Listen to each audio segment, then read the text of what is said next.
Cela fait maintenant plus d'un mois et demi que des millions de Français sont confinés chez eux. Un confinement qui, pour les personnes atteintes de troubles mentaux, représente un véritable parcours du combattant. Cela concernerait 12 millions de Français.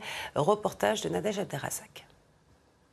Fabrice, 68 ans, est atteint de psychose.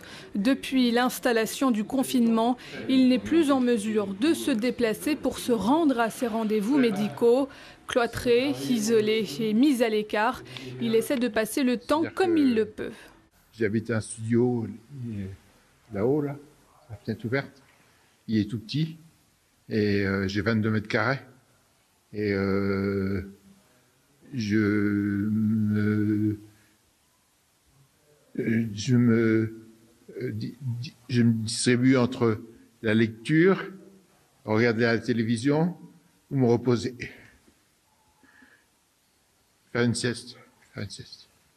Et je lis des livres que je n'avais pas encore lus. Je vais faire un tour jusqu'au métro Poissonnière et je remonte. Je descends et je remonte. Et ça fait dégrossir les jambes et prendre l'air un peu. Je vois pas beaucoup de gens, évidemment.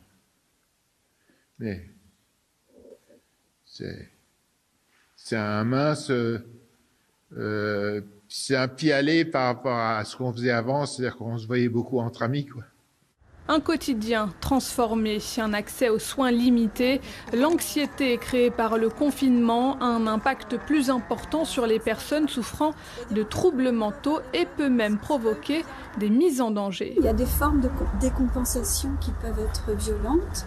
Le fait qu'on soit en lieu clos, confiné en lieu clos, fait que parfois le délire, il va rechercher un objet de fixation. Cet objet de fixation, ça peut être l'enfant, qui à ce moment-là se retrouve le récepteur de tous les délires. Le confinement, un facteur de risque psychique pour tous. La distanciation sociale peut en effet provoquer des signes de détresse psychologique.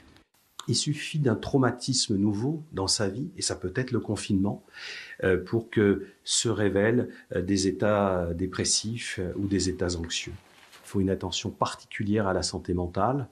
Poser des mots, dire les choses, dire que le confinement est difficile, est une épreuve, essayer de mettre des liens autres, comme on le fait tous avec le télétravail, c'est pareil pour ces personnes. Il faut essayer de communiquer via les réseaux sociaux, maintenir des liens avec l'extérieur.